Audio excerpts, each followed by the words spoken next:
اہم خبر اپنے ناظرین تک پہنچائیں۔ کراچی میں بھتہ خوری کے بڑھتے واقعات پر حکام نے تفصیلات جاری کر دی ہیں۔ کچھ بیرون ملک سے آپریٹ کر رہے ہیں۔ اس حوالے سے مزید کیا تفصیلات ہیں، بولیے اس کے نمائندہ محمد کاشان سے جانیں گے۔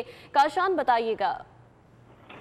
جی بالکل، دیکھیں شہر قائد میں بطخ خوری کے بڑھتے واقعات کا معاملہ ہے۔ رواں سال کراچی میں بطخ خوری کے 44 واقعات رپورٹ ہوئے ہیں۔ حکام کے حوالے سے بتانا ہے کہ مبینہ مقابلوں میں 2 انتہائی مطلوب بطخ خور مارے گئے، جبکہ 6 بطخ خور زخمی حالت میں گرفتار کیے گئے۔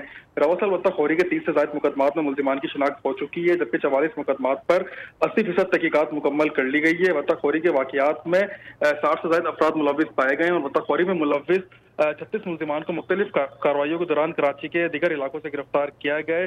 سندھ پولیس کی جانب سے رواں سال 40 سے زائد بطخ خوروں کی گرفتار جو سندھ پولیس کر سکی ہے، جبکہ ریڈ وارنٹ جاری ہونے کے باوجود تاحال وسیع العلاقوں سمیت 3 بطخ خوروں کی گرفتاری ممکن نہیں ہوئی ہے۔ کراچی میں بطخ خوری کی وارداتوں میں 4 گروپوں کے 7 انتہائی مطلوب ملزمان ملوث ہیں۔ بہت شکریہ کاشان اپڈیٹ کرنے کے لیے۔